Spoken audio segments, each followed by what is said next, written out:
Praise the Lord. Bago tayo magpatuloy mga kapatid, nais ko lang po munang batiin ang ating mga bisita. Meron po tayong mga bisita, si Jem. Pakitaas lang po yung kamay. Ayun. Palakpakan natin ang pangalan. Si Andre. Ayun. At yung last ay si El Bael. Okay, so praise the Lord. Welcome po kayo sa Church ng Jesus Christ Rock of Revelation. I hope na sana ay maging as is po kayo. So, welcome po kayo mga kapatid sa gawain ito. Sino po ang nag-invite sa atin? Sino po ang nag-invite sa atin dito? Sino? Si pinakamagandang kapatid pala natin. Praise the Lord. Sister Oyang. Palakpakan natin ang Panginoon mga kapatid. Amen. So yan So dapat po talaga na ganyan po. Meron tayong mga nai-invite na mga makarinig ng mensahe na meron binigay ang Diyos sa atin. Tulad ni Sister Jennifer, Sister Jennifer. Kahit hindi man siya madala sa atin dito, pero andun yung kanyang puso na ibahagi din ang salita ng Panginoon. Amen? So, pwede natin gawing challenge yun. Gawin natin challenge kay Sister Jennifer na sana ako kaya ko rin gawin. Kaya ko rin gawin mag-invite. Amen? Maybe next week, kapag bago tayo pumunta sa church na ito, kaya ba nating mag-akay ng isang kaluluwa? Sister Jennifer, dalawa yung kanya. Tatlo, no? Tatlo ba? Dalawa. So, ibig sabihin, meron siyang dala na kaluluwa sa harapan ng Panginoon. Praise the Lord. So, kaya rin natin gawin yon mga kapatid. Kaya na natin mag-invite. Kaya rin natin kahit man lang mag-alok tayo sa mga kakilala natin, ka-schoolmate, ka-office, Sister Jennifer, ka-office mo siya, no? Sila, or friend?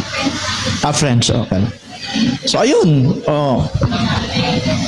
So, sana ganun din ang bawat isa sa atin. Amen? Amen ba tayo mga kapatid? Kasi po, tayo mga kapatid, tinawag ng Panginoon, kagaya rin natin sila nung una, nabisita rin. Pero, naka-realize tayo mga kapatid dahil sa pakikinig natin na meron palang mensahe ang Panginoon. At siya ay tumatawag para ang Diyos ay magligtas ng mga kaluluwa. Kaya nga mga kapatid, no wonder na bago si Kristo umakyat sa langit, sa Matthew chapter 28:19. Alam ko kabisado niyo na yun, huwag niyo natin bubuksan yun. No? Sabi ni Kristo doon, go ye into the whole world. Humayo kayo at gumawa kayo ng mga alagad. At sabi ng Panginoon, ituro niyo sa kanila ang mga bagay na itinuro ko sa inyo, tinuro sa mga alagad. Sa madaling salita mga kapatid, may utos pala si Kristo na sa tingin ko sa panahong ito, mukhang nawawala na. parang hindi na masyadong pinapansin ng karamihang Kristiyano. Ang ibig ko sabihin, mga kapatid, parang hindi na natin nagiging obligasyon yung mag-akay ng kaluluwa o sundin yung sinabi ng Panginoon sa Kristo. Matthew chapter 28:19 up to verse 20 is a great commission of our Lord Jesus Christ. Great commission po yan sa ating lahat. Hindi ito sa mga apostol lang, hindi sa mga Kristiyano noong unang panahon, hanggang sa panahon po natin ngayon.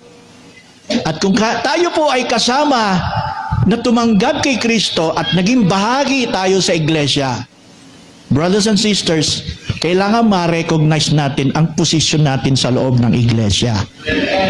Ibig sabihin, meron po tayong lahat po obligasyon. Hindi lang obligasyon natin sa maraming bagay sa loob ng iglesyang ito. Yung obligasyon natin, mag-akay po tayo ng kaluluwa. Kasi sinabi ni Kristo, kung tayo'y bahagi ng punong ito at tayo'y kanyang bahagi ng sanga, anong sabi ni Kristo? Kailangan nating magbunga. At yung bungang sinasabi, hindi literal. Ibig sabihin, kung paano may umakay sa atin, may nagtiyaga sa atin, may paunlak sa atin na makarating tayo sa church, yun din ang gagawin natin sa iba. Hindi pwedeng nawawala sa isipan natin yung obligasyon na yan. Kailangan pong manatili. Amen? Dahil sa ang tunay na iglesia ng Panginoon, sabi nga, ay lumalago at nagbubunga. Hindi lang ito mga bagay na spiritual, kasama na yung multiplication. Amen. Shall we say amen? So, yun mga kapatid. Sana patuloy tayo. At yung topic natin mga kapatid ay growing in wisdom and favor with God and men. Title kasi English, no? Medyo kasi, ano yung English ngayon sa Tagalog? Ano ba sa Tagalog niyan? Parang, pakipost nga bro sa Tagalog. Luke 2:52.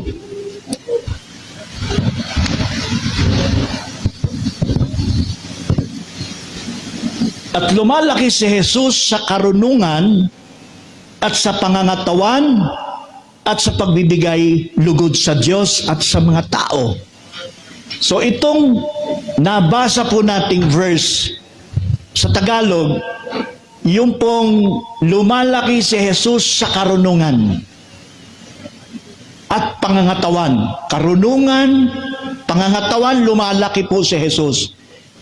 At kasabay ng pagbibigay, habang siya'y lumalaki, sinabay po yung sa ilalim, siya'y nagbibigay lugod sa Diyos at sa tao. So, ito pong verse na binasa po natin ay blueprint ng plano ng Diyos. At kung ito'y blueprint na plano ng Diyos, mga kapatid, ito po ay, si Kristo po ay ginawang halimbawa ng plano ng Diyos. Jesus Christ is a pattern. Amen? Wala. Yun, isa lang ang nag-amin. Praise God. Kala ko walang mag-aamin. Brothers and sisters, be sensitive in the spirit. Hallelujah. Amen. Kailangan buhay tayo mga kapatid. Amen? You are alive because God is alive. Kailangan tayo rin mga kapatid ay buhay. Kahit nakakaramdam tayo, nanghihina tayo, marami tayong nararanasang pagsubok mga kapatid. But kapag tayo'y nakaharap sa harapan ng Diyos, sa harapan ng presensya ng Panginoon, kailangan maging buhay tayo. Amen? Amen. So this verse ay blueprint ng Panginoon. Lalakasan ko yung boses ko, no? Para kasi, ano tayo? Hindi galit, ano lang, parang didiinan lang natin. Ito ay blueprint ng Panginoon. Plan of God. Na matagal na nakatago sa kaisipan ng Diyos at nagiging hiwaga yan. So, itong verse na yan ay pwede nating bigyan ng mga tawag dito subtitle. Pwede tayo maglagay ng iba't ibang mga pwedeng ilagay, ipuno. Halimbawa, ito bang verse na ito ay particular din ba sa Godhead? Yes. Ito bang verse na ito ay pwede rin bang isab sa title natin na Hukom? PTA? Pwede, di ba? Or Progressive Ministry? Tama. So pag sinabi natin progressive ministry, that is the ultimate goal of this verse. Kasi yung iba hindi alam yung progressive ministry, ano? Pag sinabi natin progressive ministry, tayong lahat, kongregasyon, kapatiran. Anong ibig sabihin ng verse na ito? May pinapakita sa kalagayan ni Kristo na kailangan po nating tularan. So kung Godhead, mga kapatid, ito, malinaw na pasintabi na lang po dun sa ibang paniniwala. Hindi po atake ito, lalo na sa mga bisita natin. Hindi po ito nagpapakita dyan na si Kristo ay Diyos mismo. Kasi wala pong Diyos na natututo. Wala pong Diyos na lumalago. Kapag sinabing Diyos, siya ay perfect knowledge. Hindi kailangan matuto. So, mababasa ba natin sa talatang ito na siya ay natututo, lumalago? Of course. So, madaling intindihin. Hindi po siya Diyos. But, hindi natin inaalis na si Kristo ay may larawan ng Diyos. O baka sabihin ng iba, ay kulto kayo kasi hindi nyo kinikilala si Kristo ay Diyos. Hindi namin kinikilala si Kristo bilang Diyos kasi may isa lang Diyos, yung kanyang Ama. Eh ano si Kristo? Anak ng Diyos. Nilagyan ng larawan, katangian ng Diyos na katulad ng kanyang Ama. Pero sa prosesong ito mga kapatid, hindi pa niya natatanggap yung pagka-Diyos. So Godhead po ito ng konti. Hindi ko dinetalye kasi maubos yung oras natin dyan eh. So lumalaki si Jesus sa karunungan at sa pangangatawan, pagbibigay lugod sa Diyos, napakahalaga ng bagay na yung wisdom, yung favor with God and men. Yan ang didiinan natin, pupukusan natin, na may kinalaman, malaki ang kinalaman nitong blueprint na ito sa ating lahat bilang kapatid natin kay Kristo. Mahalaga ba yung wisdom? Yes. At kapag ang wisdom, mga kapatid, ay hindi natin nakuha ng perfect, nakuha ng tama, pwede ang favor with God ay maiiba. Pwede ang pagbibigay nating lugod sa Diyos at maging sa tao ay magiging iba. Kapag hindi kumpleto at naayos ang wisdom. Can you say amen? Amen. Nandyan ba kayo mga kapatid? Amen. I hope na yung may mga cellphone mga kapatid, focus kayo sa verse na to. O kaya mag-take note kayo. Okay? So tuloy tayo. So mahalaga yung wisdom. Kung di-define natin ang wisdom, anong ibig sabihin? Yan ba ay parang isang magic na karunungan? Talino? Intellectual na kaalaman? No. Hindi po consider as wisdom ay katulad ng knowledge, no? Iba yun. Yung knowledge, natututunan mo rin ang wisdom, natututuran mo rin ang knowledge. Pero may pagkakaiba sila. Yung karunungan at kaalaman. Okay? Ang karunungan, ang wisdom, mga kapatid, sa atin, yan po ang revelation. So, hindi natin masyadong iilalaw, palawigin na gusto, no? Ang ibig sabihin ng wisdom, ang ibig sabihin ng revelation sa Tagalog, pahayag. In other words, ang Diyos, kapag may iglesyang katulad ng ganito, at sa iba pang lugar, may mga iglesia, ibig sabihin, sa kalagitnaan, mayroong wisdom. Sa kalagitnaan, mayroong pahayag ang Diyos. So, anong relasyon ng pahayag ng Diyos na binibigay sa iglesia, na ibinibigay na karunungan, kaalaman, para ma-address natin yung pagbibigay lugod sa Diyos at sa tao? Kaya sabi ko kanina, kapag may wisdom tayo, meron tayong revelation, hindi kumpleto, pwede nating ma-misuse ang favor with God. Nangyayari ba yan? Yes. Sa denominasyon, may tama ba sa kanila? Meron. May wisdom ba? Mayroon. May tama sa kanila, pero kulang.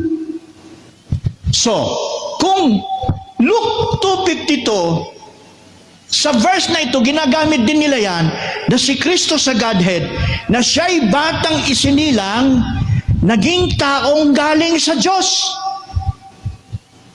In other words, siya yung taong Diyos na nagkatawang tao, na mula sa pagkasanggol hanggang nagkaedad ng toddler, lumaki siya ng 5 taon, lumalaki sa pangangatawan, sa karunungan sa Espiritu, Sabi nila sa pagiging tao, pero Diyos din siya.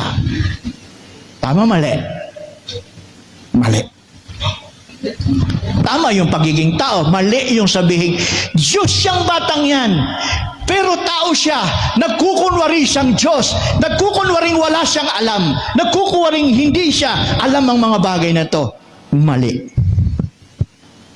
Kaya yung favor with God nila at favor with men, it's a wrong. Amen? So, ito palang verse na ito, maingat pala kailangan tayo. Kaya blueprint yan eh.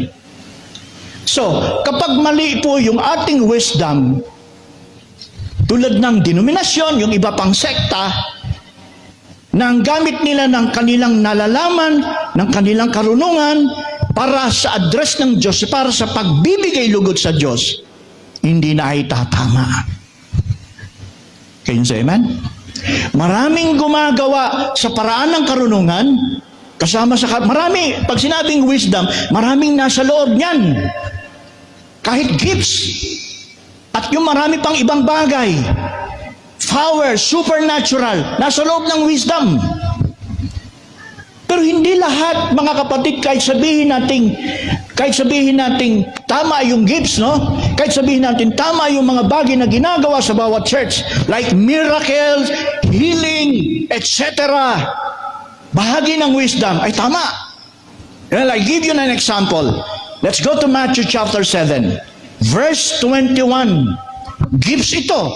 Gumagamit sila ng kapahayagan, na ang kapahayagan nila, ang paggamit ng gifts ay nakakatulong para sa kagalingan, para sa pagpapalayas ng demonyo, etc., etc., sa pangalan ng ating Panginoong Hesukristo. Not everyone that saith unto me, Lord, Lord, shall enter into the kingdom of heaven, but he that doeth the will of my Father which is in heaven. Taas.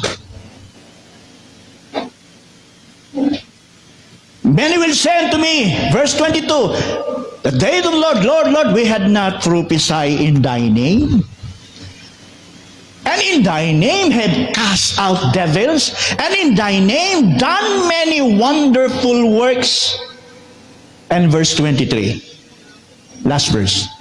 And then, sabi, and then will I, sabi ni Kristo, profess unto you them, I never knew you.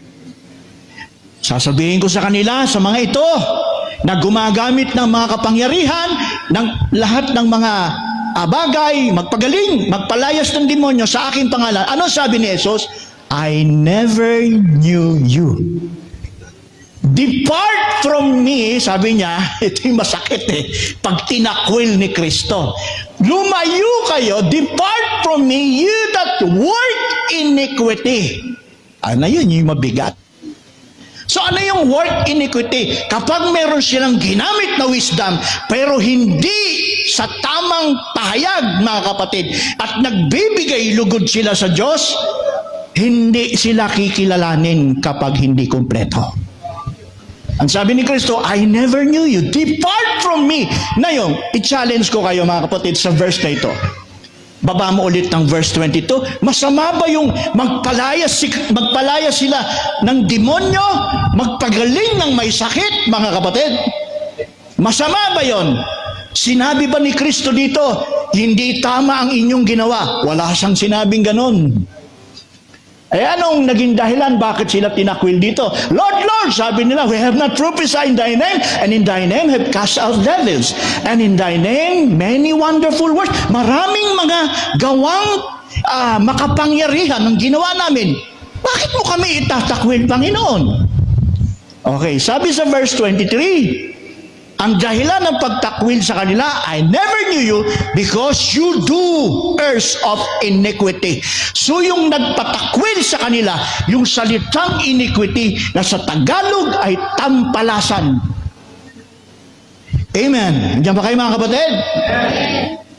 Okay, ano yung iniquity? Depart from me. Pinalayo sila ni Kristo sa kanyang harapan. Lumayo kayo sapagkat kayo yung mga manggagawa ng katampalasan. Hindi masama yung pagpapagaling, pagpapalayas ng demonyo na parang paulit-ulit natin sinasabi, no? Ano yung mali dyan? Kung tama yung gamitin nila ang pangalan ng Panginoon sa gifts, sa pagpapalayas, pagpapagaling, ano yung naging kulang sa kanila? Yung wisdom nila hindi kompleto. Bakit? Mayroon silang nagamit na tama. Ang nangyari sa kanila, na kontento na lang silang tumigil na yun lang ang tama at kailangan namin. Hindi na sila lumakad doon sa mga dagdag na pahayag na ibinibigay sa kompletong karunungan ng Diyos na dapat nilang magamit. Dapat ang paggamit sa pangalan ni Kristo ay kompletong paggamit ng karunungan. Dapat alam natin yan. Nasundan niyo mga kapatid? Kaya, nakakatakot, maraming kilalang Kristiyano sa panahon ngayon, busog na sila sa mga gifts lang. Konting paalala lang ito, kahit dito sa atin. Huwag kang makontento na umatin ka lang, busog ka na. Huwag kang makontento na nakaatin ka nga, tumugtog ka lang, busog ka na. Huwag lang nakaatin ka rito, na kumakanta ka, busog ka na. Ano ba? Yung karamihang Kristiyano, ganun lang eh. Makarating lang sila, makatapak lang yung paa nila, makaupo lang, makita ko lang ang preacher, marinig ko lang ang salita ng Diyos, busog na ako dyan. Wisdom yun, hindi? Wisdom yun. May pahayag doon. Pero, minamali ba ni Kristo yun? Hindi. Hindi minamali ang pag-attend, hindi minamali ang pag-upo, hindi minamali ang pagtugtog, hindi mali yan. Pero kung tumigil ka na lang dyan, hanggang mula noon, hanggang ngayon, 5 years, 10 years, ganun pa rin, you are not growing in the Lord. Hindi lumalaki sa pangangatawan katulad ni Kristo. Hindi siya lumalaki. Di ba, lumalaki si Kristo sa pangangatawan, pero kung tayo hindi lumalaki sa pangangatawang ito, mga kapatid, 7:23 ng Mateo na binasa natin, I never knew you. Depart from me, you doers of iniquity. Hindi yan mga taong lasinggero, hindi yan sugarol, hindi babae, o sintabi ko merong ganyan. Hindi yan ang ibig ko sabihin mga kapatid. Hindi yan mabigat na kasalanan, pero hindi yan bigat na kasalanan. Ang kasalanan sa iglesia mga kapatid ay yung pumipil tayo ng hindi tayo umabante dahil kapag tayo at umiikot lang tayo doon sa ating kakaririt na katotohanan na makakaris sa paglulubigin.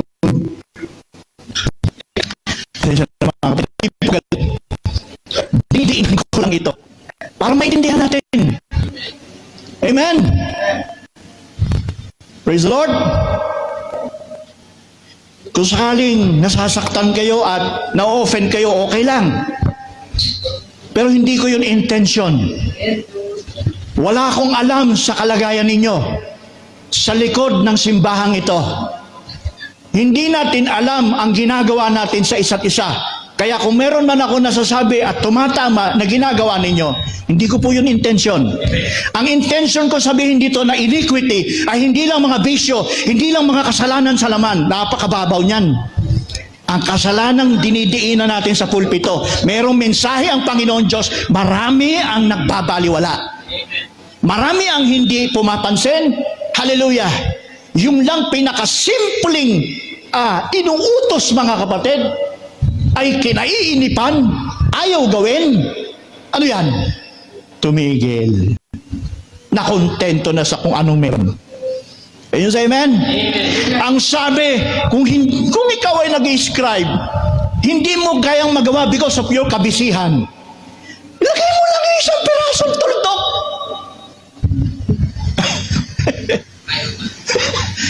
Mahirap gawin, hindi. Bakit ayaw gawin? Ano sagot?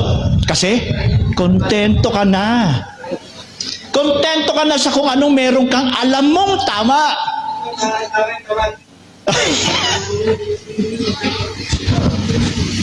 Hallelujah! Marami po sa atin dito, kinumpleto ng Diyos ang blessing ninyo. Marami dito, pinagpala ng Diyos. binigyan ng bahay, binigyan ng magandang trabaho, umaapaw ang blessing, etc., etc. Pero, hindi natin kinukumpleto yung para sa Diyos. Hindi natin ginagawa yung pagsisikap na marating natin makapaghatid sa Diyos ng kaluguran sa paraan ng ating ginagawa. Hallelujah. Can you say praise the Lord? Can you say amen? So wag tayo makontento lang. Kasi ang sabi sa verse 52, pakibalik, kung paano ito'y blueprint sa kalagayan ni Kristo, na sabi si Kristo man ay lumalago sa karunungan, wisdom, at saka yung pangangatawan, structure. So itong structure, mga kapatid, may tipo ito sa atin. Yung pangangatawan, di lang physical, na lumalaki, tumataba, na marami sa atin, malusog na malusog. Hindi lang yan ang ibig sabihin. Ang tipo ng structure physical ay yung blessing na sinabi ko. Pinagpala ka, structure yan physical. Tignan mo kapag pinagpala ka, ano itsura mo? Diba? Kumpleto ka eh. Amen. Lalo na kung may sasakyan tayo. Ako, walang sasakyan. Nakakaingit nga kung may sasakyan. Marami tayong blessing. Binigyan ka ng Diyos, bahay. Hindi tulad ng bahay namin. Pag umuulan din sa loob. Pag sa lapag ng kainan, kumpleto. Hindi isa lang putahe. 3, 4 na putahe. Blessing po yan ng Diyos. Kasama yan sa pangangatawan. Kasama sa pagpapakita ng wealth ay kasipagan ninyo. Kaya kayo meron nito kasi masipag kayo. Saan? Sa pag-iipon ng material. Sa paglago ng physical. Amen? Pero, how about spiritual? Ganon po tayo? Ganon po ba tayo? So, that's our question. Marami po sa ating mga mangangaral, ang sipag mag-aaral, nagpupuyat sa gabi, wag lang bumaksak, wag lang mabawasan yung kanyang exam. Amen? Marami sa ating masipag pumasok sa opisina, ayaw malate, gigising ng maaga. Tama? Tama, Sister Jennifer? Ayaw na pag nag-banding clock, merong 1 minutong late. Kasi pag ikaw ay 1 minutong late sa opisina, abay, bawas sweldo mo.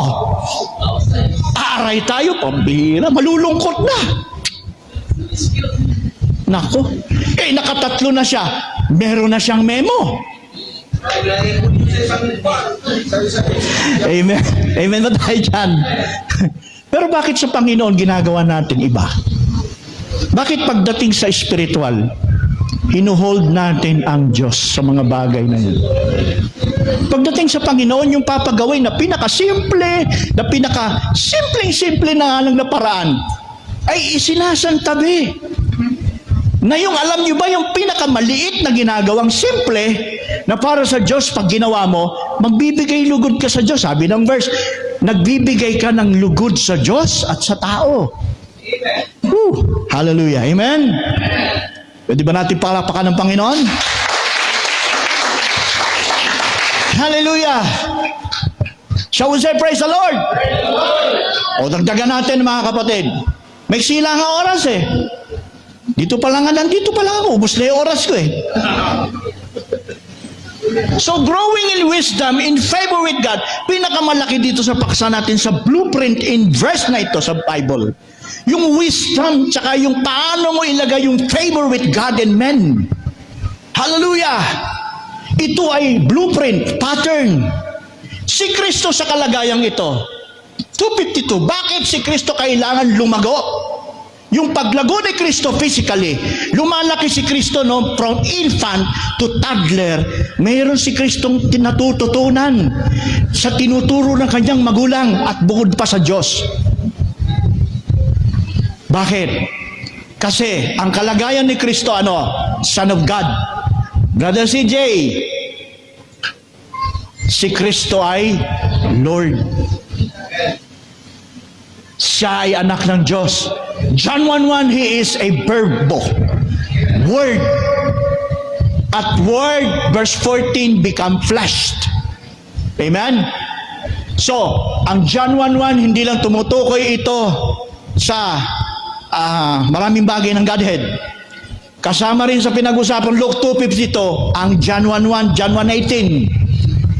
Alam niyo yung John 1:1? In the beginning was the Word, and the Word was with God, and the Word was God. And verse 14, and the Word was made flesh and dwelt among us. 14, verse 18, and Jesus Christ declare His Father. Paano dinideclare ni Kristo ang Ama? By physical. Nung siya'y nakarating na sa River Jordan, tinahanan ng Espiritu ng Diyos, nagkaroon siya ng hypostatic union, and became Jesus is 100% man and 100% God. So, paano dineclare ni Kristo ang Diyos dyan? By means of physical, yung kanyang paglakad.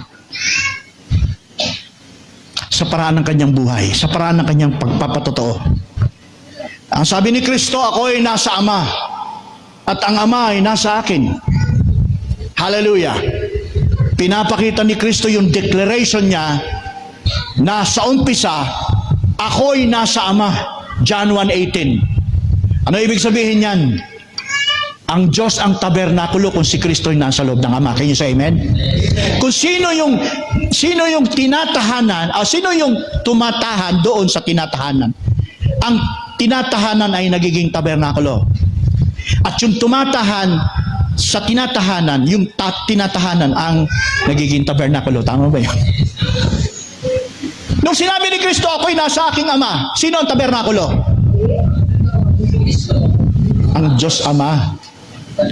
Kung sinabi ni Kristo, ang Ama'y nasa akin, sino ang tabernakulo?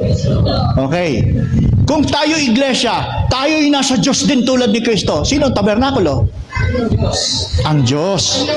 Kung ang Diyos ay tumatahan sa iglesia, sino ang tabernakulo? Tayo.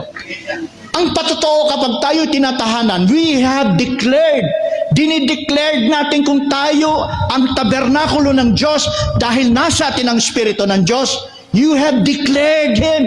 So paano yung isang paraan ng pagbigay lugod sa Diyos? You declare God by your life, by our testimony. Yung pagsunod natin sa Diyos, sa Kanyang salita, may bunga, may manifestasyon.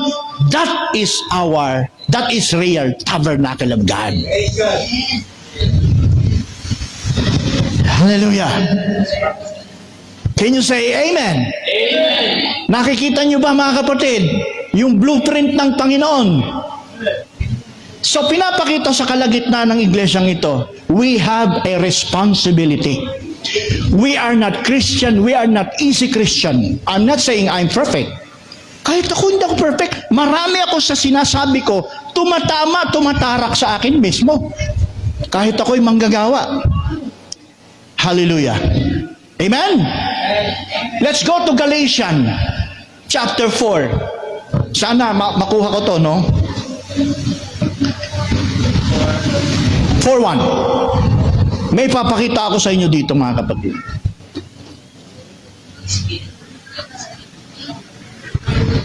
Hallelujah. Sino ba pwede magbasa? Volunteer. Verse 1.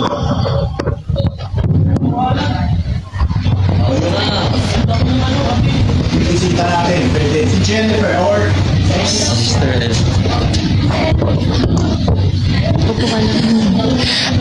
Now I say that the heir, as long as he is a child, differeth nothing from a servant, though he be Lord of all.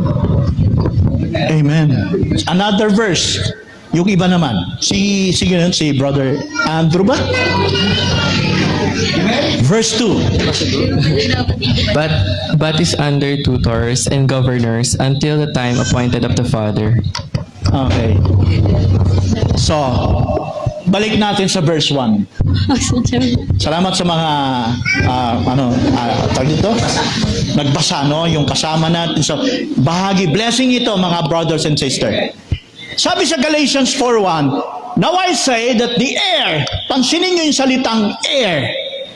Ano ibig sabihin ng heir? Tagapagmana. Sino itong tagapagmana? Sabi, as long as he is a child, ito palang tagapagmana ay bata pa. So, bata yung Luke 2:52, tama? As he a child, different nothing from a servant. Though he be, Lord of all. So, kapag sinabing heir, kapag sinabi yung heir ay child, yun pala ay Panginoon. Can you say amen? Mo naintindihan, hindi? Hindi kasi ako, may drums eh. That the heir, tagapagmana, yung heir daw, as long as, habang siya ay bata pa, child, different nothing from a servant. Though yun yung heir, yun yung child. Sabing ganon, ano siya? Be Lord of all. Panginoon pala yan. Now, Luke 2:52, blueprint. Si Kristo yung bata pa siya pinapakitang blueprint. Si Kristo yan. Pero si Kristo'y dumaan sa verse 2, tutors and governor. But he under tutors and governor. Ngayon, ang sabi, there is appointed time. Hindi habang panahon pala yun. Kay Kristo at sa atin. Until the time appointed of the Father. Ibig sabihin, ano pa? Verse 3. Even so, when we were children, we were bondage under the elements of this world. So, kaya kailangan ito palang heir, ito palang children na tagapagmana, na tinawag na Panginoon, walang pinagkaiba sa servant, alipin. Ay Panginoon pala ng lahat. Hallelujah. Amen? So kaya pala tayo mayroong wisdom, kaya pala tayo mayroong pahayag na kinukumpleto sa bawat panahon. Hallelujah. Hanggang sa marating natin ang kakumpletuhan. Hallelujah! Mahahayag pala. Hindi lang si Kristo ang anak ng Diyos, hindi lang siya ang Son of God, hindi lang siya ang nagkaroon ng deity form. Hindi lang siya ang the Word was made flesh.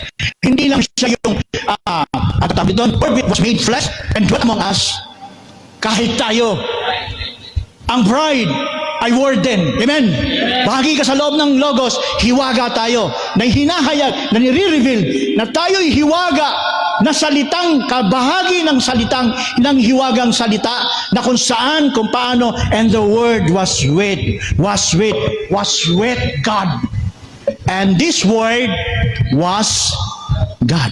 So yung pagiging Panginoon sa Galatians, chapter 4, verse 2, pakibalik lang po.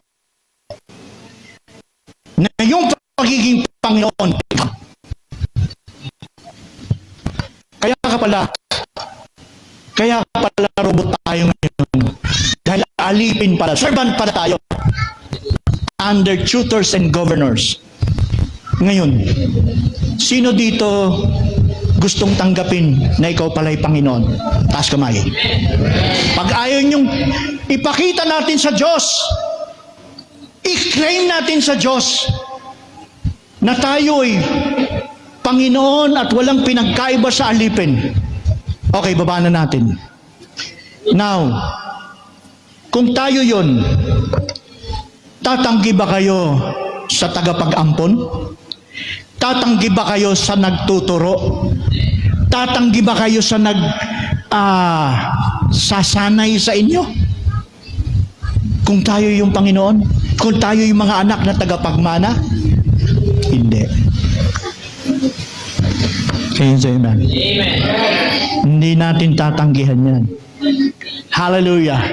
But it's under the tutors and governors until time appointed.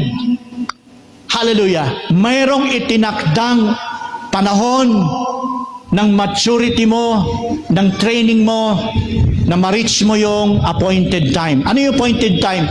You are totally matured Berean. Ano yung kingdom of God? Mga taong may attitude ng Berean. Except a man be born of water and of the Spirit, he cannot enter into the kingdom. Ano yung kingdom? Kayo, tayong lahat, na tayo yung tabernacle, yung Diyos Ama nandun sa atin. Sa unang kalagayan, tayo'y nasa loob ng Diyos. Homoiousios. Same like, similar. Kapag nasa loob ka ng Diyos, nasa presensya ka niya. Hallelujah! Ang pwedeng mangyari sa atin mga kapatid, susunod ka sa training na binibigay ng Diyos Ama. Kapag ikaw ay totoong nasa loob ng presensya ng Diyos, you will never refuse this training. Hindi natin tatanggihan yan mga kapatid, kung tunay kang nasa loob. Dahil kapag nagpasya tayo na sundin ang kanyang kalooban, nandun nga talaga tayo sa loob ng presensya ng Diyos. Homoiousios in Greek word. Gagawin kanya ngayon Ano yun? Tabernacle. Exact.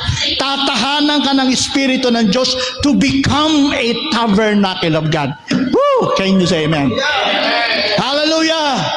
Yan ang katunayan, yan ang patotoo katulad ni Kristo. Nung si Kristo sa umpisa, when he was infant, nasa loob siya ng Diyos, nasa loob siya ng presensya, nasa loob siya ng under tutors and governor. Ang magulang niya, ang Diyos, ang magulang niya, foster parent, si Maria at saka si Jose, at sino pa? Yung mga doctors of the law. Naging magulang din ba niya yan? Yes. Mga hukom. Nagturo ba yung mga hukom na nakakaalam ng kautusan kay Kristo? Yes. Let's go to, ano yung nakalagay, Pastor? Anong verse ba yun? 40 ba yun? 47, I think, verse 47. Nasabi ni si Kristo ay nasa tahanan sa templo. Nagbibigay, blueprint yun, nagbibigay si Kristo. Nasa loob ng templo, mga kapatid. If we are tabernacle of God, dapat may sharing dun sa loob. Mayroon pong kautusan sa loob na pinagpupunyagain ng mga tabernakulo. Hallelujah. Papasensya na, hindi ako galit mga kapatid. Dumidiin lang ako sa nakikita ko, pinapakita ng Diyos. And it came to pass that after 3 days, they found Him, si Kristo, in the temple. Tingnan yung blueprint, tingnan yung pattern. Temple, sitting in the midst of the doctors. Itong doctors nito, hindi ito magagamot na may sakit, na meron kang sakit sa atay, meron kang sakit sa baga. Hindi yan. Doctors of the law. Mataas na klaseng doktor yan. Both hearing them, both hearing, ano ibig sabihin? Merong interaction. Nagsasalita si Kristo, nagsasalita yung mga doctors of the law, nakikipag-participate si Kristo, katulad ng pagbasa nila kanina, nagpa-participate sila, kahit hindi pa sila kapatid natin. And they were both hearing them and asking them questions. Hallelujah! Kapag tayo pala ay tabernakulo ng Diyos, mga kapatid, hindi ka mauubusan ng tanong. Anong ibig sabihin? Kapag nasa atin ng Diyos, bibigyan ka niya, aapuyan ka na, aasnan ka ng Espiritu Santo ng apoy. At yun ang magiging dahilan para ikaw ay mag-init, para ikaw ay magtanong na magtanong, at mahuhaw ka, kukumpletuhin ka ng Diyos sa karunungan na yan, sa wisdom na yan, mga kapatid. Para nang sa ganun, kung ikaw ay binababaan ng Diyos ng wisdom, dahil ikaw ang tabernakulo, ang Diyos ay nasa iyo, mga kapatid. Kapag nakumpleto mo yung kanyang ibinibigay sa iyo na karunungan, mga kapatid, pag ikaw ay nagbigay sa kanya ng lugod, ay katanggap-tanggap sa kanya. Hindi tayo matutulad sa iba na kulang yung kanilang pagbibigay lugod. Can you say amen? And all that heard him were astonished and understanding and answer. Kaya dun sa mga kapatid natin, itong gusto kong paintindi sa inyo kung bakit may bata dito. Nagsasalita ng salita ng Diyos. Yun. Karamihan sa atin, pag bata nagsasalita dito, parang, sorry to say parang baliwala, parang normal. No! Kung alam natin, yan ay kasama sa wisdom, yan ay kasama sa pahayag. Kapag may tumayo ditong bata, mga kapatid, at umpisa nagsalita ng Panginoon, ibig sabihin, this child is under tutors and governor. May umaampon sa kanya, may nag-a-assert sa kanya, may nagtuturo sa kanya. At mapalad kayo kapag ang inyong anak, ang inyong apo, ay napatayo nyo dito at nagsalita. Mga kapatid, hindi lang para sa kanya, sa batang iyon, ang kapurihan, kundi you are in favor with God and men. Pati ikaw, tama ang ginagawa mo. Tama yung papuntahin natin ang apo natin, anak natin para mag-share ng Word of God. Because doing that is doing growth in favor, not only with God, but also to men. Can you say amen? Amen. Hallelujah. Praise the Lord. Nandiyan pa kayo mga kapatid? Gusto niyo na? Tapusin ko na? O gusto niyo pa? O dagdag lang ako ng konti. Okay lang sa inyo? Kasi yung gusto yung oras ko, naubos. Tik! Wala na. Bitin. Kayo sa amen? So praise the Lord. Palpakan natin ang Panginoon mga kapatid. So, kaya nga, bahagi iyon. Because we are the tabernacle of God. Yan ang isang tunay na patotoo. Kapag tayo po ay parang atubili pang gawin yung mga bagay na pinapagawa sa atin ng Diyos, maaring nasa proseso pa tayo. Amen? Child ka rin ng Panginoon. Child tayo ng Diyos. Tagapagmana tayo. Pero, nasa proseso eh. Kaya ang ano lang dito mga kapatid, kapag tayo yun, nasa proseso na medyo may kabagalan, tatagal tayo. Tatagal yung proseso. Tatagal yung proseso natin. Amen? Tandaan natin, pag sinabing ikaw ay heir, pag sinabing ikaw ay child, at you are a Lord, it is a by process ayon sa verse ng Galatians. Diba ba 12? Hallelujah. Praise the Lord. Dapat lahat tayo mag-growth. Lahat tayo dapat ay lumago sa karunungan para nang sa ganon, ang gagawin nating tuwing pagpunta natin ng Sunday, tama talaga yung pagbigay lugod mo sa Diyos. Uulitin ko hindi masama na ang narating mo ngayon ay umatin ka. Pero kung yan lang ang habol mo, may kulang ka na dapat mong kumpletuhin. Huwag kayong masasaktan sasabihin ko. O saktan na raw, sabi ni CJ Pagka pumupunta tayo sa church, anong dahilan, di ba, para sumamba? Ano yung pagsamba natin? Pagbibigay lugod.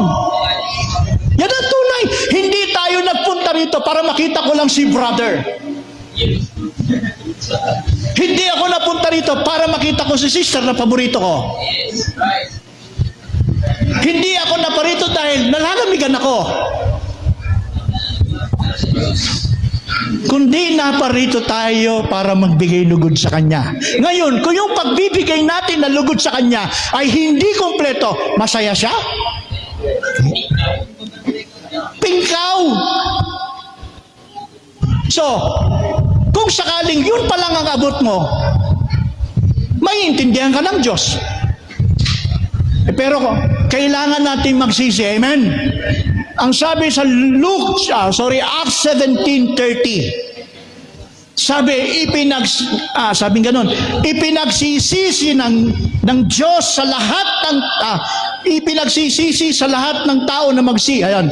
And the times of this ignorant God wink out, pinagpapasensya ng Diyos. But now, commanded all man everywhere to repent. Ano yung dapat nating pagsisihan? Di na tayo lalabas sa labas ng iglesia. Tayo dito. Ano yung dapat mong pagsisihan? Yung bagay na hindi mo kayang mahakbangan, na gusto mong hakbangan. Bakit? Hindi mo siya mahakbangan. May humahad lang dyan. Hallelujah.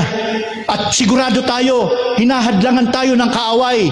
Hinahadlangan ka ng kaaway na ang paa natin ay hindi maka-step doon sa another level na gusto ng Diyos para sa atin, para umakyat yung taas ng iyong papuri sa Diyos. Nasisiyahan din naman ng Diyos sa karampot Pagtsatsagaan ka ng Diyos kung ang iyong pagsamba atin lang, hindi babaliwalain ng Diyos yan. Tama? Hindi babaliwalain ng Diyos mugtog ka lang. Hindi babaliwalain ng Diyos kumanta ka. Ano pa? Hindi babaliwalain ng Diyos yan. Pero, kung tagapagmana, kung alipin na dumadaan sa training, at saka makarating tayo doon sa realidad ng pagiging Lord, mahahampered ka. Ano ibig sabihin na mahahampered tayo? Ibig sabihin, ma-delayed. Hindi ka makakasama sa rapture. Hindi tayo aangat sa rapture kapag kulang po tayo dyan. Hindi tayo aangat sa rapture. Brothers and sisters, ngayon, mayroon nilagay ang Diyos na blessing. Ano yung blessing? 7 years tribulation. Huwag niyo sabihin ang 7 years tribulation ay masaklap lang. No. Ang ibig sabihin ng 7 years tribulation, iniwan talaga ng Diyos ang tinipak niya ang isang piraso sa 70th week. Iniwan niya sa dulo, pinasok niya ang iglesyang ito by the grace of God. Inag-iwan siya ng isang tribulation. Bakit? Kasi para yon sa matitigas ang ulo. Kasama ako doon, matigas din ang ulo ko. Ako na, hindi ko na sasabihin sa inyo. Ako mismo matigas ang ulo ko sa Diyos. Matigas ang ulo ko sa Panginoon. Marami din akong sinusuway sa mga kagustuhan ng Diyos. Now, am I qualified to the rapture? I said, maybe if not. Ako yan. Paano kayo? Hindi ba kayo aamin? Sigurado, tanungin ko kayo, pag ngayong araw na ito nag-rapture, kasama ka? Yes or no? O, sagutin nyo sa sarili nyo yan. Ako sinasabi ko, it may be not. Bakit? Marami akong hindi nagagawa. Hindi ako hipokrito. Marami akong relax. Kahit meron akong nalalaman. Hallelujah. Pero, ang isa sa hindi ko inaalis sa isip ko, Lord, I repent. I'm sorry, Lord. Tulungan mo ako maka-step to another level. Kasi bakit? Habang may panahon pa, bago dumating ang rapture, gusto ko makasama at kasama ng aking pamilya. Ko sabi ko, yung tribulation, pag hindi po tayo mga kapatid nakasama, anak ka ba ng Diyos? Anak ka pa rin. Tagapagmana ka pa rin. Pero dadaanan mo yung biyaya ng Diyos. Ano yung biyaya? Tribulation. Bakit may tribulation? Kasi ang tribulation ay pinapagaang ng Diyos sa mga taong tamad sumunod sa espiritual. Ngayon, may kahirapan sa loob ng biyaya. Hindi po madaling sundin sa loob ng biyaya ang mga instruction. Hindi. Yung nga lang simpleng-simpleng tuldok ayaw gawin eh. Dalawahin pa yung tuldok, lalo nang ayaw. Tama? So, katamaran ba yan? Hindi. Katamaran yan, tuldok na lang yan eh. Ano yung ibig sabihin? Pag ginawa mo isang tuldok, may pag-asa ka. Tinitignan ng Diyos kahit yung bawat paggalaw at pagsunod natin. Minsan ayaw sa puso, pero sinunod mo. Hindi binabaliwala ng Diyos yan. Amen? Amen ba tayo? So, ulitin ko bago ako magtapos. Ang tribulation ay para sa mga Kristiyanong tamad. Hindi lang sa ibang bagay. Tamad sa spiritual. Marami dito napakasipag. Marami dito na nakikita ko napakasipag sa pag-aaral, sa paghahanap buhay. Pasintabi Pero pagdating sa spiritual, kamustahin natin nating sarili. Hindi ako magtuturo, hindi ko ay patataasin ng kamay. Kayo nakakaalam, tayo nakakaalam. Hindi ko sinasabing hindi kayo anak ng Diyos. Anak tayong lahat ng Diyos. Kaya lang kung ngayon ay re-relax tayo, lukewarm tayo, may tribulation na kalaan. Kasi bakit? Ano ang tribulation? Magaang doon. Wala na masyadong Bible study ron. Ano lang ang pasya doon? Huwag ka lang tumanggap sa marka ng hayop. Amen? Huwag ka lang tatanggap sa marka ng hayop. Pero anong kasunod? Gigilitan ka. Ayun.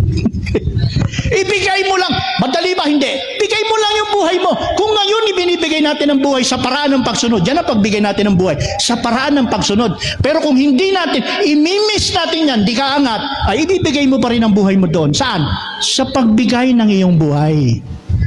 Kasi anak ka tagapagmana ka Huwag lang nating ngayon kasi ito yung pag-asa hindi madali. Yes, hindi madali. Hindi madali yung ng pag-asa. At hindi lang dapat makontento pabasa lang. Dapat i-extend pa ng napakarami. Tama, Pastor? Marami dami yun. Pero kung sinupin natin, gagawin natin lahat yan. At lahat tayo may teamwork, at lahat tayo may pagkakaisa, hindi kanya-kanya mga kapatid. Ang iglesyang ito ay darating sa pinakamataas na uri ng pagsamba. Super church. Hallelujah. Hallelujah. So say praise the Lord. Super church. Last tribulation. Napag-usapan natin luwan. Nicolaitan. Alam niyo ba mga kapatid, ang Nicolaitan malaki ang pag-asa? Kahit Nicolaitan yan. Saan sila may pag-asa? Tribulation. Masipag ang mga Nicolaita, maiinit yan sa word. Maiinit yan sa meticuloso, sa spiritual yan. Pero saan sila mahina? They are lukewarm in the progressive spoken word ministry. Diyan, pagdating diyan, bagsak sila. Amen? Bagsak sila pagdating sa spoken word progressive ministry. Bakit? Ano ang Nicolaita? May sipag sila dun sa ibang bagay. Pero sarado sila sa present truth of revelation ng wisdom. Nakadikahon yan. Pero maiinit yan. Ay, talaga paliwanag sa'yo. From 7 thunders, 7 seals, perfect Godhead, etc. Theological, lahat ng klase ng theological, kayang explain. Pero pagdating sa progressive, ayaw na. Eka muna. Hindi muna. Pag sinabing, gawin mo to, Brad. Ay, hindi para sa akin yan. Para lang yan sa mga bata. Self-entitlement. Sabi, amen? Hindi sila nga yan. Pintuan nakatamad, hindi. Makakatamad. Kahit ako tinatamad eh. Pero kung pananatiliin ko sa puso ko yan, may iwan ako sa rapture. May iwan ang aking pamilya. Sayang. Hallelujah. Amen? Papasok kami sa tribulation, doon namin hahabulin ang pagiging tagapagmana, doon namin hahabulin ang pagiging alipin, at magiging Panginoon ng lahat. Hallelujah. Naway wag mangyari mga kapatid. Amen? So, dapat kumpletuhin natin ang ating wisdom. Ang karunong maging sapat dapat. Maganda ang pag-attend sa church, maganda ang pag-aasikaso sa church, maganda ang pagtugtog sa church, maganda ang lahat ng ginagawa natin sa church. Lahat yan maganda. Hindi ko sinabing pangit. Kung magpapatuloy tayo sa mga iba pang mga dapat gawin upang makumpleto natin yung sapat na karunungan. Kailangan sapat na karunungan. Amen? Para ito'y magdala sa atin sa yung growth natin, hindi lang nakikitang pinagpala tayo material, kundi nakikita rin sa buhay natin yung spiritual na maturity. That is growth physically. Amen? Can you say amen? So, marami pa sana akong dapat sabihin. Kaya lang wala na. So, nangingina ako ng overtime. So, palakpakan po natin ang Panginoon. Praise the Lord. Kung meron kayong mga katanungan sa mga nasabi ko, I'm willing to answer you habang nandito ako. Mas gusto ko nga yan eh. Amen? So, mga kapatid ko sa Panginoon, ang mensahe ng Panginoon na sana ay naunawaan natin na ang punta natin sa church ay pagbibigay lugod, dapat kumpletuhin natin ang karunungan. Huwag makontento sa kakaririt lang na katotohanan na tama. Huwag. Amen. So, magsisipo tayo doon sa bagay niya. Heavenly Father, Lord, we thank you, Lord, for your word, O God. Salamat, Panginoon. Pinupuri ka namin, Lord. Tinataas ka namin, pinaparangalan ka namin, Panginoon, sa umagang ito, Lord. Dakilang Diyos, humihingi po kami sa iyo, Panginoon, ng kapatawaran, Lord. Sa kamangmangan po namin, Panginoon. Mangmang pala kami, Panginoon, kahit minarating kaming ibang katotohanan. meron kaming na-achieve na ibang katotohanan. Pero kung hindi tigil kami sa binibigay mong patuloy na kapahayagan na madalas nire-refuse namin, Panginoon. Madalas dinidelay namin, Panginoon. Lord, bigyan mo kami ng puso ng pagsisisi sa iyo. Huwag niyo pong hayaan kami ay nakukontento na lang, Panginoon, na parang mistulang kami ay umaatin na isang tradisyon na lang, Panginoon. Lord, marami po sa amin, Panginoon, ang matagal na rito, Lord. Marami sa amin dito, Panginoon, ay kakaunti na lang ang natitirang buhay, Lord. At kasama ako doon. Subalit, humihingi po kami sa iyo ng habag. Huwag mo, Panginoon, pahintulot na ang kakarampot na natitirang panahon ay mawaldas pa. Lord, aanhin namin ang material na ito. Aanhin namin ang mga bagay na kasiyang ito, buntod ng mga kasipagan, pag-iipon, kung wala ka, Panginoon. It's all in vain. Walang katuturan, Panginoon. O Ama ng nasa langit, Panginoon, buksan mo ang aming kaisipan na ang tunay na kayamanan ay ang kalangitan, ang future, Panginoon, na kami makarating at magkaroon ng buhay na walang hanggan, kapiling si Kristo, kapiling ng lahat ng mga ligtas, Panginoon, mabubuhay sa eternidad ng walang hanggang pamumuhay na puno ng pag-ibig, kasiyahan, kagalakan. Wala na po yung kapaitan, Lord. Huwag niyo pong hayaan na mawala po ito sa amin.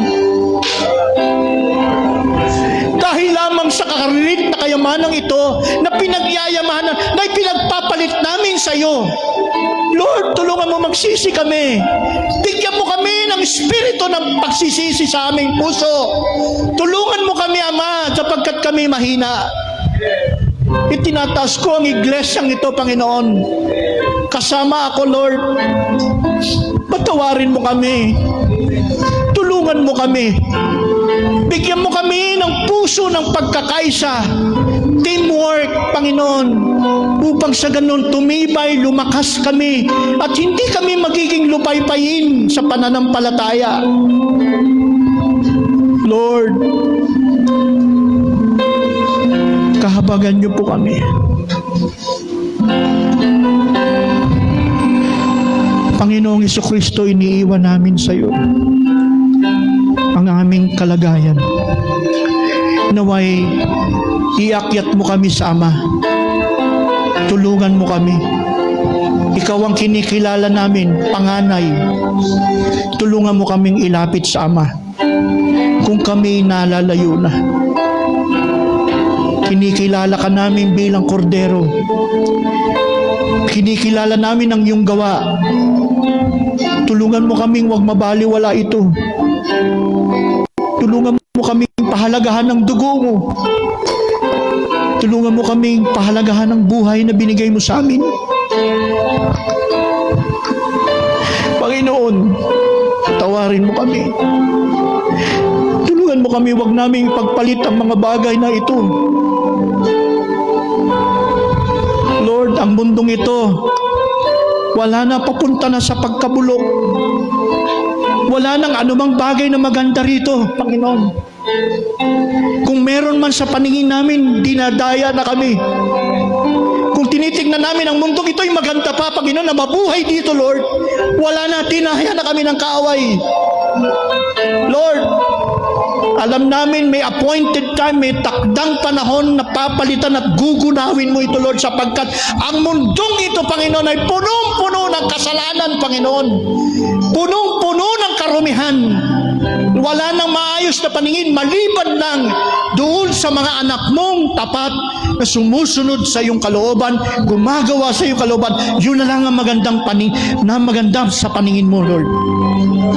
Panginoon, ituring mo kami kahit yung tinitignan mong kakaririt na, oh Lord, in the whole world ng billions na tao, ibilang mo kami doon sa iilan, Panginoon, na kumikinang sa iyong paningin.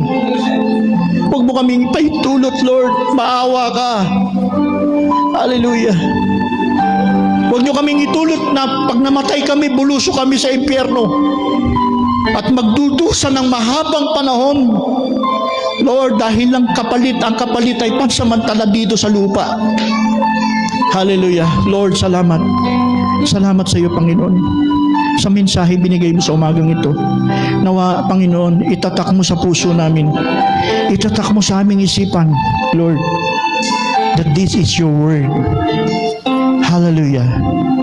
We ask this in Jesus Christ's name we pray.